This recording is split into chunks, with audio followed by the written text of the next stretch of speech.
El Señor esté con ustedes. Lectura del Santo Evangelio según San Lucas.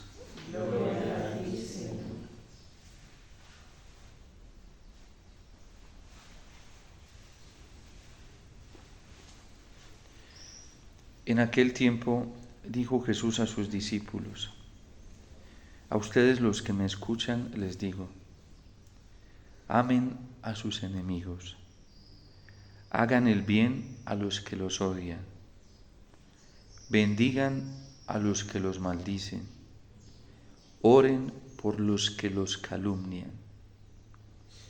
Al que te pegue en una mejilla, preséntale la otra. Al que te quite la capa, no le impidas que tome también la túnica. A quien te pide, dale. Al que se lleve lo tuyo, no se lo reclames. Traten a los demás como quieren que ellos los traten, pues si aman a los que los aman, ¿qué mérito tienen? También los pecadores aman a los que los aman. Y si hacen bien solo a los que les hacen el bien, ¿qué mérito tienen? También los pecadores hacen lo mismo. Y si prestan a aquellos de los que esperan cobrar, ¿qué mérito tienen? También los pecadores prestan a otros pecadores con intención de cobrárselo. Por el contrario, amen a sus enemigos, hagan el bien y presten sin esperar nada. Será grande su recompensa y serán hijos del Altísimo, porque Él es bueno con los malvados y desagradecidos. Sean misericordiosos como su Padre es misericordioso. No juzguen y no serán juzgados. No condenen y no serán condenados. Perdonen y serán perdonados. Den y se les dará. Les vertirá una medida generosa, colmada, remecida, rebosante, pues con la medida con que midieran, se les medirá a ustedes. Palabra del Señor. Gloria a ti, Señor Jesús.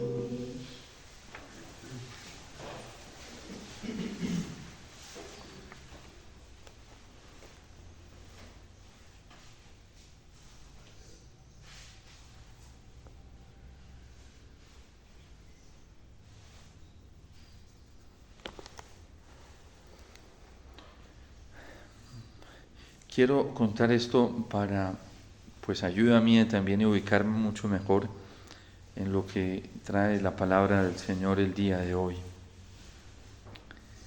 Y sé que nos puede servir también a nosotros.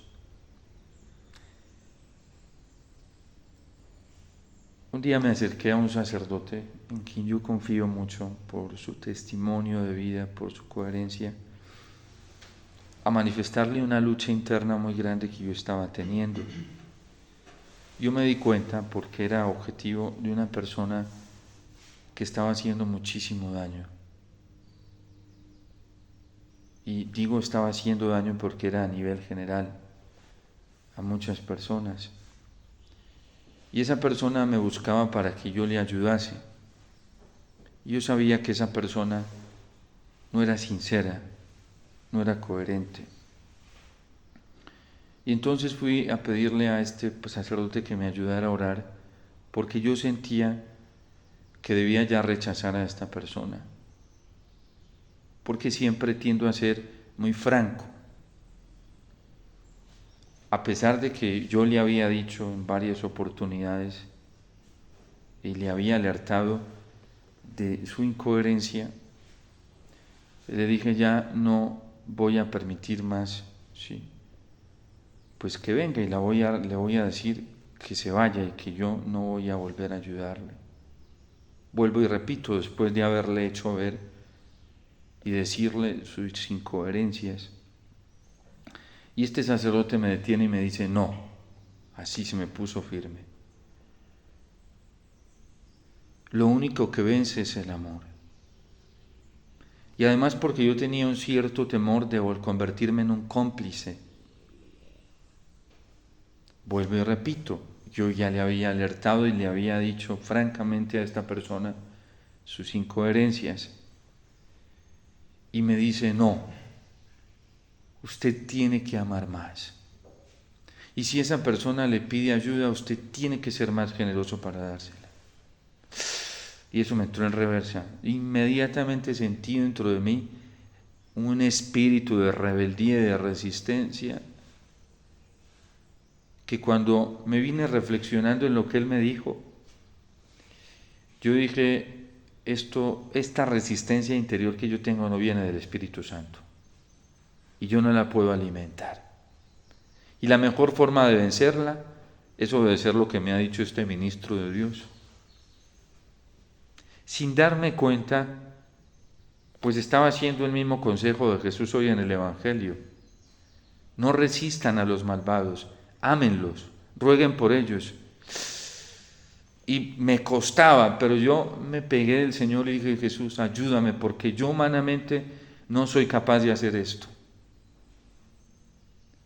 Y entonces me puse a orar, y entre más ayuda me pedía esa persona, ya no lo hacía por hipocresía, sino porque ya lo vi claro que era el Señor el que me estaba pidiendo. Pues más acogida hay que darle, porque igual pedía mi ayuda, pedía que le ayudase, y yo soy sacerdote, y yo no me puedo resistir a ayudarle a nadie cuando viene a pedir ayuda, sin renunciar a la verdad y a la franqueza, porque si no ahí sí sería hipócrita, ¿sí? Y entonces cada que me pedía ayuda a esta persona era a la que más le corría, por lo que dice el Señor en el Evangelio. Y vuelvo y digo, sin renunciar a la verdad. Porque no fue el consejo que el Padre me dio, ame pero en la verdad, ¿sí? Y advierta y dígale, ¿sí? Pues yo comencé a hacer eso y esta persona nunca volvió. Entre más acogida, más oraba, más he orado por esa persona, espontáneamente se fue. ¿Por qué? Porque no había rectitud de intención en esta persona. Porque su actitud interior no era la del cambio.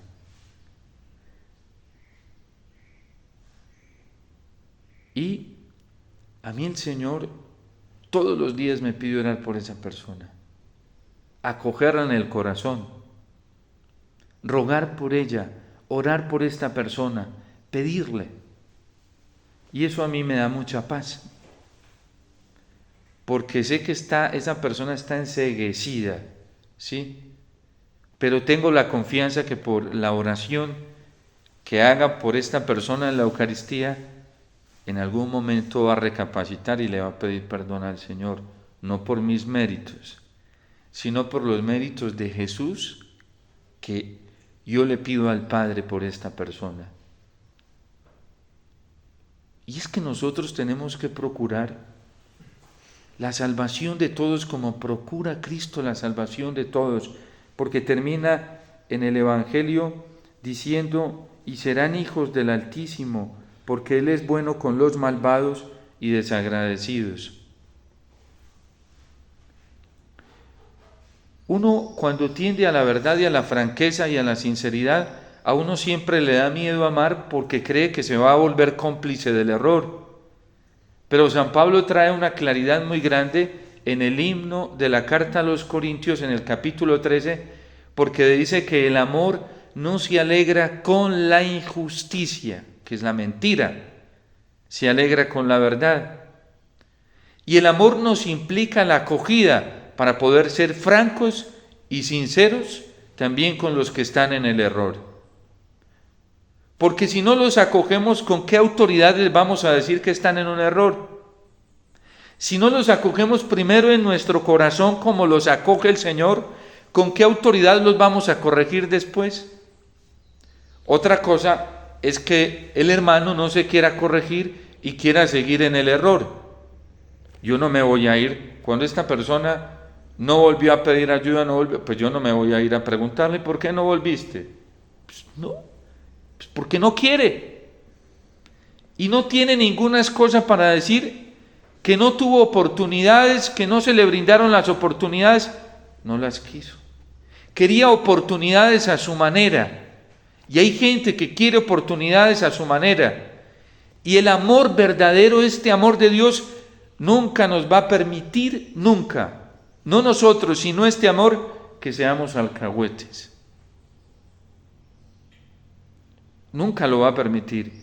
Y por eso a nosotros no nos puede dar miedo del amor del Señor. Y no nos puede dar miedo que Jesús venga y ame en nosotros a todos. Jesús era el amor del Padre. Y el lenguaje que utilizó Cristo para todos fue el mismo. Cuando llamó a la conversión fue a todo el mundo, judíos y paganos. Y para todo el mundo le dijo lo mismo, tienen que convertirse. Pero hubo algunos que les gustó ese lenguaje y dijeron, sí, esta es la oportunidad que tenemos para salir adelante. Obedezcámosle a Jesús y convirtámonos como Él pide que nos convirtamos. Hubo a otros que les costó y tuvieron esa batalla, ¿sí?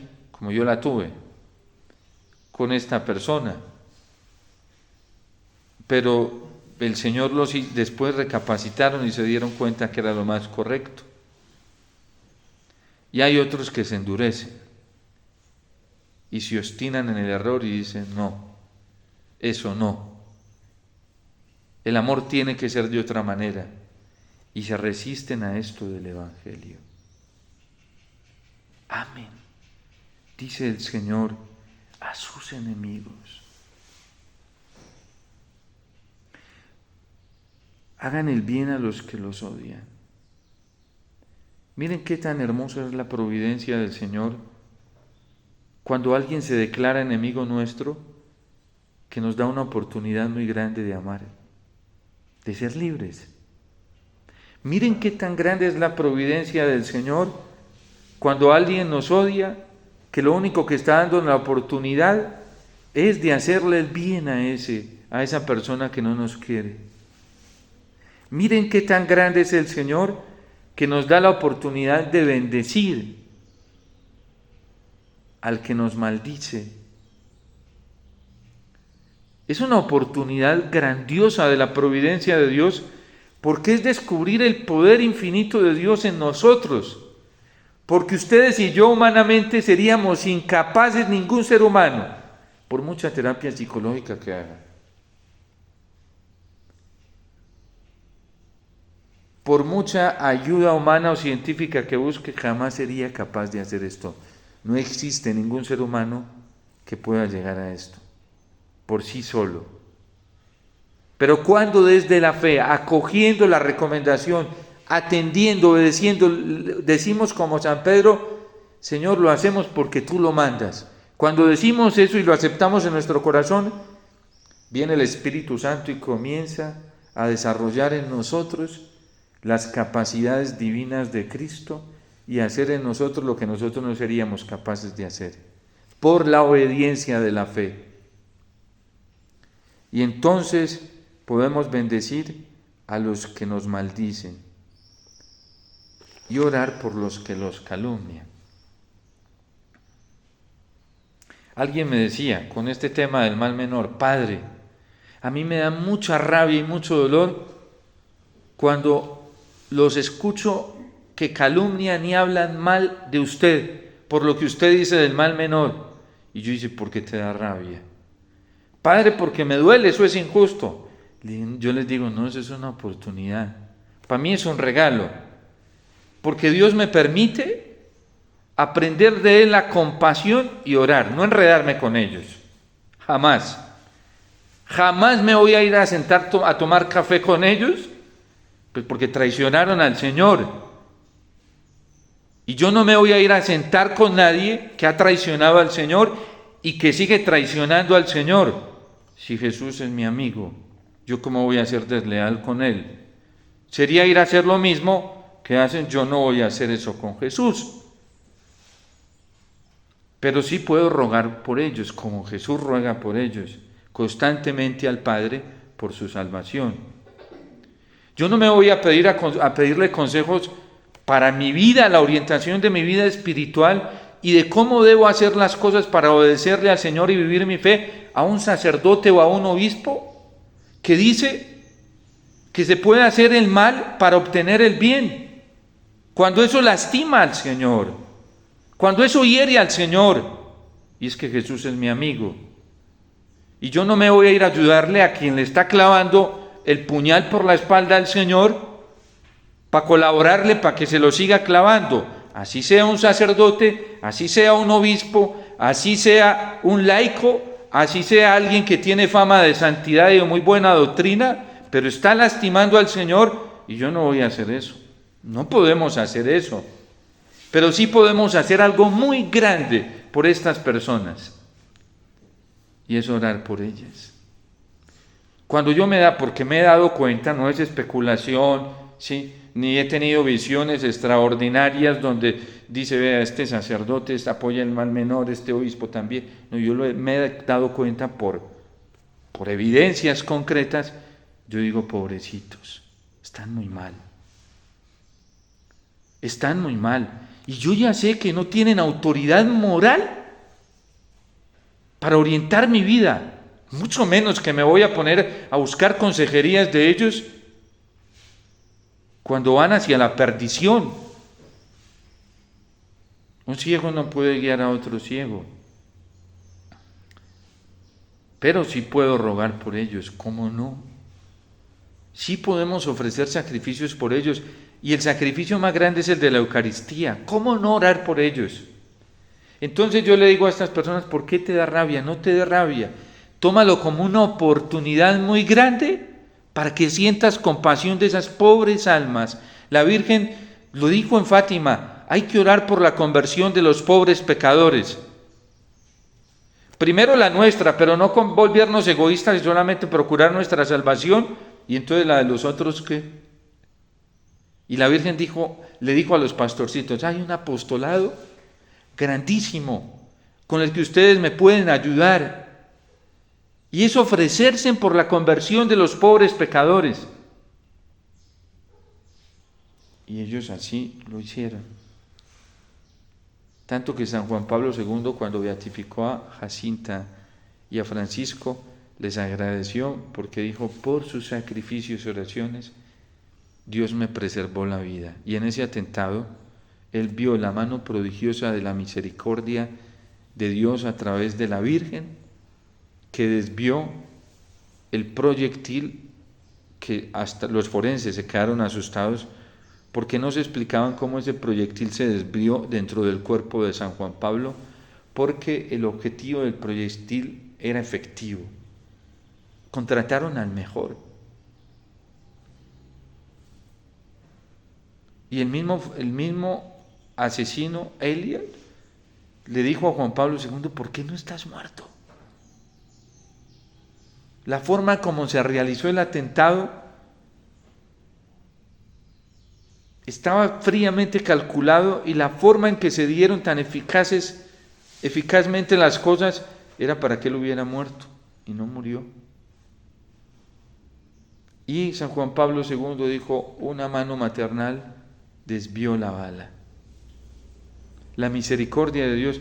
¿Por qué? Porque en 1917 unos pastorcitos tuvieron la visión de un hombre vestido de blanco que estaba huyendo hacia una montaña y lo intentaban asesinar con flechas y disparos, y ellos vieron y tuvieron el presentimiento que era el Santo Padre en 1917, porque en Dios todo es un eterno presente, y ellos se pusieron a hacer penitencia y oración por ese hombre vestido de blanco, y en la visión ese hombre vestido de blanco muere cuando llega a la cima.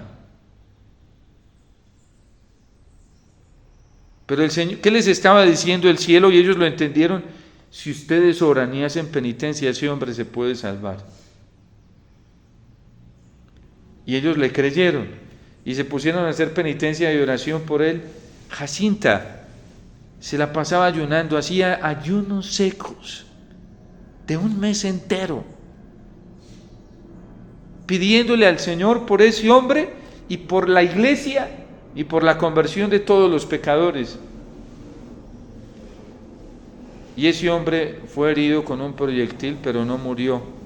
Y el Señor nos lo regaló hasta el 2005, que muere San Juan Pablo II, 2004, que muere Juan Pablo II desde el 81, tenemos 23 años de pontificado, y fue un regalo para la iglesia y la humanidad. Él a lo mejor hubiera muerto y se hubiera salvado, hubiera muerto como mártir por la iglesia, por amor a Dios, porque por eso lo iban a matar, lo intentaron matar. Pero Dios nos regaló ese hombre tantos años y nos dejó un camino trazado. El umbral de la esperanza lo llamó él, para llegar al cielo. No hubiéramos tenido una luz tan grande frente a la Eucaristía si San Juan Pablo II hubiera muerto en ese tiempo. No hubiéramos tenido una precisión moral tan alta como la Veritatis Splendor si San Juan Pablo II hubiera muerto en ese momento. No tuviéramos una luz tan clara de la dignidad del matrimonio si San Juan Pablo II hubiera muerto en ese tiempo. No hubiéramos tenido un valor y una defensa tan valiente de la vida como lo hizo él. Si hoy no nos hubiéramos dado cuenta tan fácilmente de lo del mal menor y de que votar por un candidato que promueve, ¿sí? que da su voto a candidatos que promueven el aborto era ilícito en Evangelium Vitae si San Juan Pablo II hubiera muerto en el 81. Precisamente ese hombre que defendió tanto la vida humana y que se expuso al rechazo, a la incomprensión, a una cantidad de cosas, calumnias, por defender la vida humana, como lo hizo en encíclicas como el Evangelium Vitae. Ese hombre fue un regalo para nosotros y es la aplicación de lo que San Pablo hoy trae en la carta a los Corintios, porque San Pablo está hablando, mientras Cristo en el Evangelio nos está hablando de la dignidad de la vida humana, incluso hasta de los pecadores y malos y perversos, y cómo debemos amar esa vida, porque es una vida de Dios, porque es una creación de Dios, desde hacer el bien hasta rogar por los que están perdidos, porque cada vida humana es muy valiosa. La del pecador más terrible y espantoso del mundo hoy merece la atención de nuestro amor en la súplica y en el ofrecimiento, porque por muy pecador que sea, por muy espantoso que sea, y aquí podemos pensar, por ejemplo, en Maduro. Esa vida la creó Dios y le cuesta a Dios y sufre por ella. Y esa perversión y esa ceguera maligna de la que él se deja arrastrar hace sufrir el corazón de Dios, porque es un padre, es su padre. Y nosotros debemos amarlo. O a Petro, que le está haciendo tanto daño a la vida de los colombianos. Pues esa vida de Petro es una vida creada por Dios. Dios lo ama y sufre por su perversión y quiere salvarlo. O pensemos en esos terroristas de Hamas que hacen tanto daño, o en esos musulmanes extremistas. Son criaturas de Dios, son creados por Dios, hay que amarlos. Y amarlos no significa aplaudir el mal que hacen, amarlos significa rogar por su conversión, pedir por su conversión, suplicarle al Señor por ellos, que nos duela sus vidas como le duelen a la del Señor, le duele al Señor.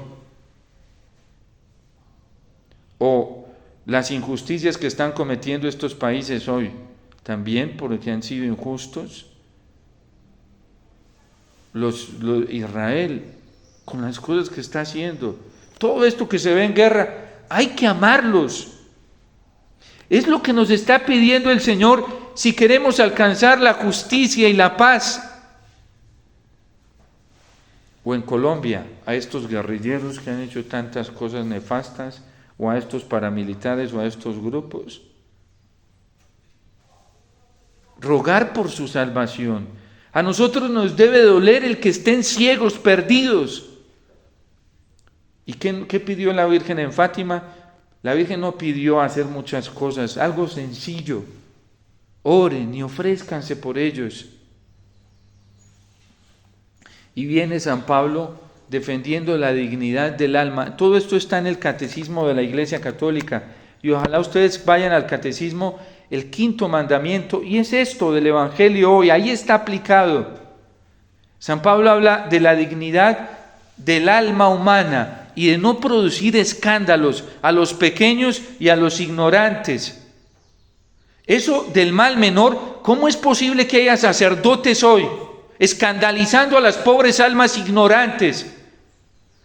En un momento de tanta confusión, ¿cómo puede haber sacerdotes que se aprovechen de la dignidad de la persona humana y de la debilidad y vulnerabilidad en el que están los católicos hoy, cuando saben que hay tanta confusión y se aprovechan de ellos, diciéndoles una mentira que San Juan Pablo II sí permitía a la hora de las elecciones y decía que se podía votar por un candidato que, aunque propusiera el aborto, lo propusiera de manera menor? Esos sacerdotes están ciegos.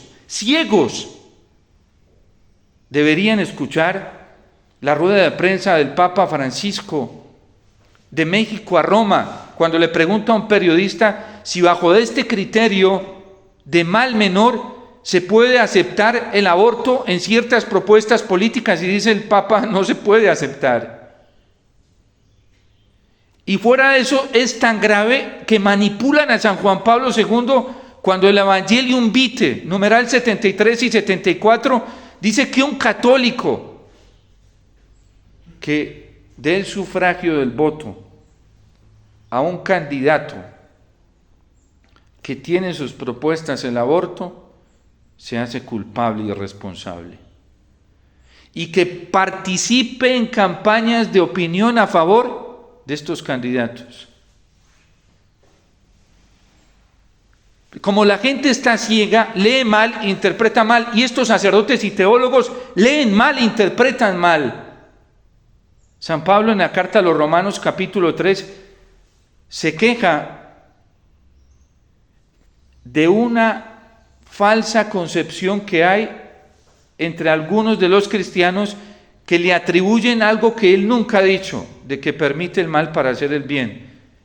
Y dice San Pablo: esos que tienen dañada su conciencia andan diciendo: jamás nosotros le hemos enseñado a la gente que se puede hacer el mal para obtener el bien.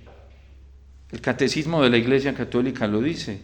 Un sacerdote, un obispo que diga que esto se puede hacer, no está en comunión con el magisterio de la Iglesia, no tiene comunión con el magisterio infalible del Papa, ya está lejos de la Iglesia. Pero hoy se enseñan estos errores, y eso daña el alma de la dignidad humana. Eso es un pecado de escándalo, porque con enseñanzas así matan la dignidad, matan la gracia en la vida de las personas. Y por eso San Pablo hoy lo advierte en la carta a los Corintios: el conocimiento hincha, engríe, llena de soberbia. Hay sacerdotes que conocen tanto de casuística moral que están hinchados, inflados.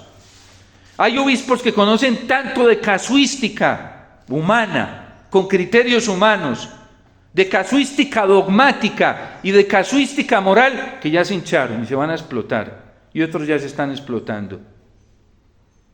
Hay teólogos así, y hay laicos que tienen miles y miles de seguidores y se hacen llamar los apóstoles de los últimos tiempos, los profetas de estos tiempos, los defensores de la Iglesia, los defensores de la fe. Se titulan ellos los más obedientes a la Iglesia, y son los más desobedientes. Porque el conocimiento engríe, hincha, llena de soberbia. ¿Y qué dice la gente? Lo que pasa es que él ha estudiado mucho. El conocimiento infla, dice San Pablo. Mientras que el amor de Dios edifica. Y entonces San Pablo, ¿qué está diciendo? No escandalices a tu hermano, ni con tus prácticas, ni con tus enseñanzas. Un laico de estos que predican en retiros, predican en asambleas, en grupos de oración, comienza a hablar bien bonito de la pureza, y la pureza, y la pureza, y la castidad, ¿sí? Y hoy comete pecados de lujuria en su vida interna, porque tiene no solamente debilidades, sino caídas con la masturbación, con la pornografía, con los deseos aberrantes en su corazón. Y un pobre católico que le escuchó una enseñanza, o en un retiro, en un grupo de oración, en una asamblea, hablando de la pureza, y por allá a un hombre casado lo ve mirando a una mujer morbosamente, dice, pero enseñó una cosa y véalo aquí como mira a esa mujer. Mírelo cómo habla, con su lenguaje, lo escandaliza. Y es lo que San Pablo está diciendo, turban la conciencia de la gente. Turban la conciencia. Nosotros tenemos que ser y parecer. Y tenemos que vivir congruentemente en la dignidad del amor del Señor. Y uno puede matar al prójimo escandalizándolo, dañando su alma. Por eso el Señor dice, cuando vas a enseñar o corregir a tu hermano, el Señor dice, hipócrita, ve y sácate primero la viga que tienes en tu ojo cuando antes de querer sacar la paja que hay en el ojo de tu hermano.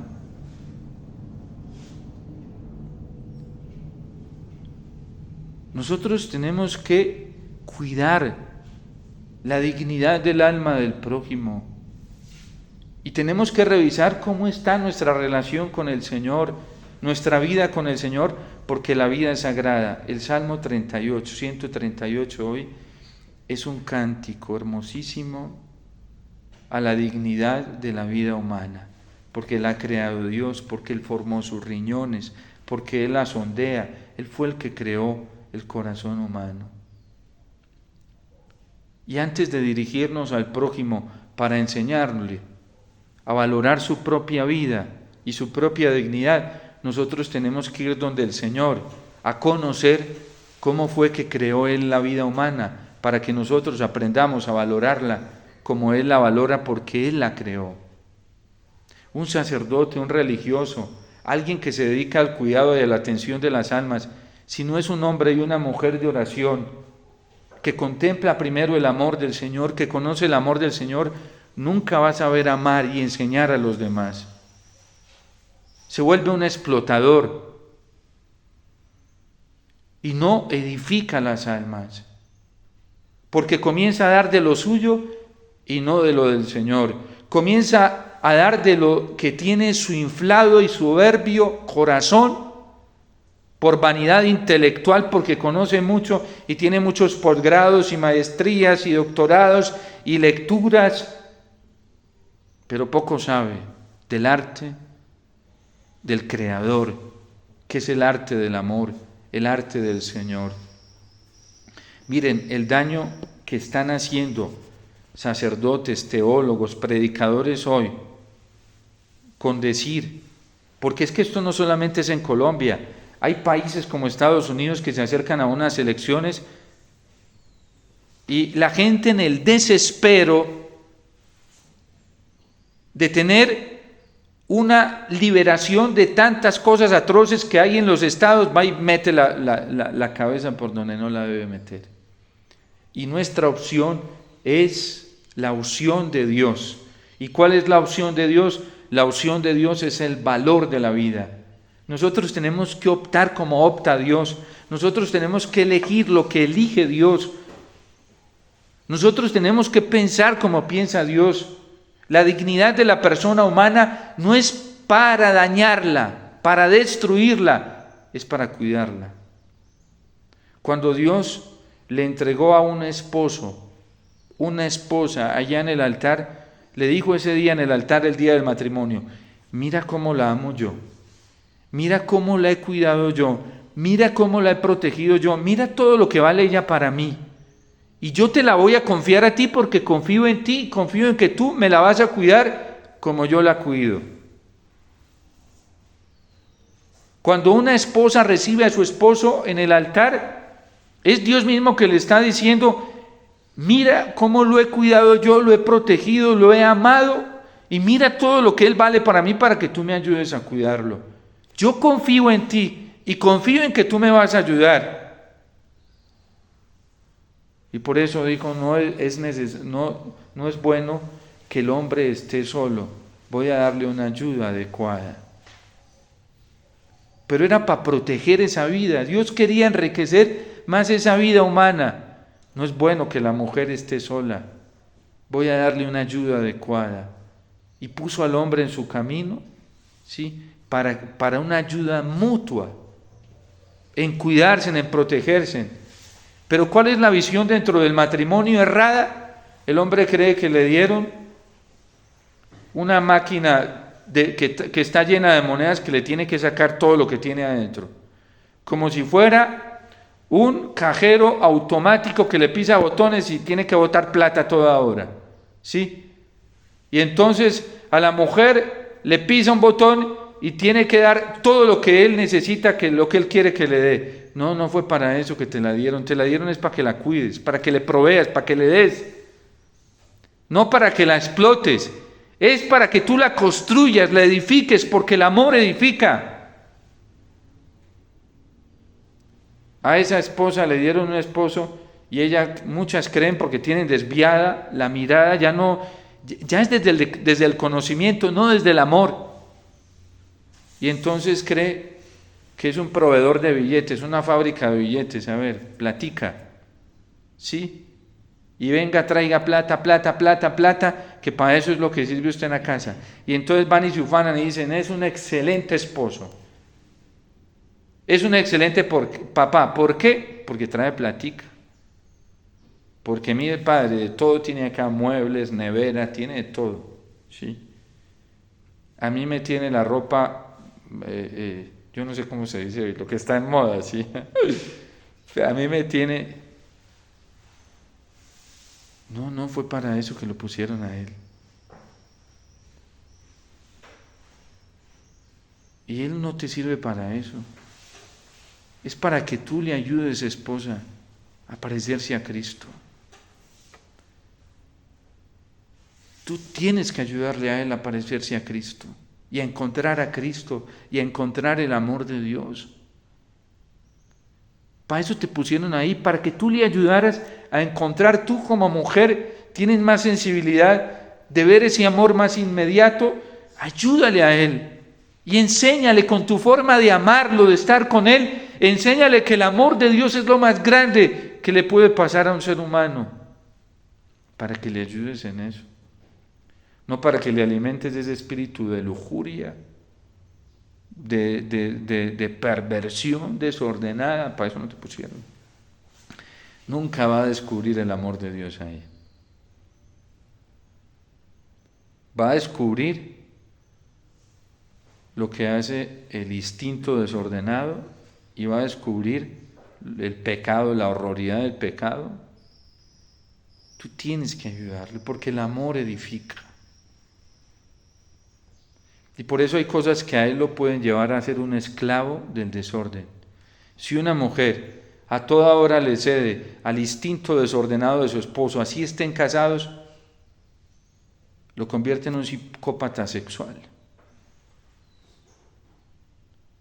Y le desordena las pasiones. Y está matando la dignidad de su alma. Y lo mismo, si un esposo va y consigue cosas y se esfuerza por trabajar y dar cosas materiales para que su esposa le alimente ese espíritu de lujuria después cuando él quiera, la está acabando, la destruye. No es para eso, matrimonio no es para eso. Es para que los dos mutuamente se ayuden a descubrir el amor de Dios. Por eso está el fin unitivo del matrimonio. Es que el amor edifica. El amor edifica. Entonces hay que aprender a descubrir el amor del Señor. Y entonces ese pobre hombre se vuelve en un idólatra del sexo. Y esa pobre mujer se vuelve en una idólatra de la plata, de lo material, de lo externo, ¿sí? Y no se vuelve una esclava del amor de Dios. Y por eso se destruyen y por eso cada vez son más vacíos. Y por eso cada vez tienen que aparentar más. Tienen que maquillarse más para mostrar lo que no tienen por dentro. Cuidando de que los demás no vayan a ver la horrorosidad que hay por dentro. Eso es de tremendo. El amor edifica. El conocimiento engríe y destruye.